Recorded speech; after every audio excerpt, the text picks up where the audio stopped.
दुनिया में जितने भी रिलीजन है, जब मैंने कहा कि वो टाइम और स्पेस में ट्रैवल करते हैं, और उससे पहले मैं एक चीज स्टैब्लिश करूं कि जब मैं साइबर स्पेस की बात करता हूं कि हम सब डेटा का प्रोडक्ट है। बचपन से लेकर आज तक जो भी डेटा हमने कंज्यूम किया, हम उसका आउटकम। यदि मेरा जन्म झांसी की बजाय रोमानिया हो जाता तो मैं आज कुछ और होता, कोई दूसरी भाषा बोल रहा होता, दूसरा खाना खा रहा होता, दूसरे कपड़े पहन रहा होता, और जिंदगी भर बोलता है कि I am a proud Romanian. 50 साल के बाद कोई मुझे बोलता, भाई साहब आप तो बुंदेलखंड में पैदा हुए थे, तो मैं कंफ्यूज हो जाता कि मैं हूं कौन, मेरी असली आइडेंटिटी क्या है। और यही सवाल चैप्टर 13 भगवद गीता में भगवान कृष्ण से अर्जुन ने पूछा। उन्होंने कहा कि आप मुझे ज्ञान योग, कर्म योग, भक्ति योग पढ़ा रहे हो, पहले बताओ मैं कौन। तो भगवान ने कहा तुम्हें क्या लगता है तुम अर्जुन हो? तुम तो अर्जुन के पहले भी थे, तुम तो अर्जुन के बाद भी होगे। इस वक्त you are playing role of Arjun.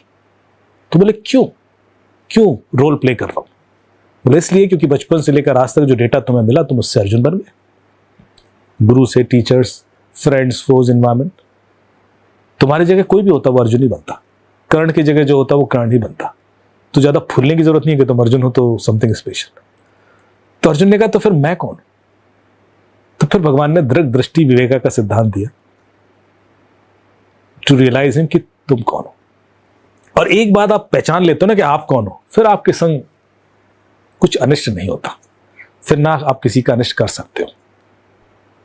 फिर आप काम, क्रोध, लोभ, मोह, अहंकार के विरुद्ध या उसके विलग होकर भी निर्णय ले सकते हो।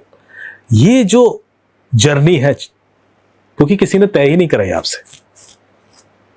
तो जब मैं कोई भी साइबर स्पेस सेशन लेता हूं तो हमेशा इस चीज से स्टार्ट करता हूं कि हमें पहले समझ लेना है कि जिस चीज को हम खुद को मान के बैठे हैं वो सिर्फ डेटा का इन्फ्लुएंस है।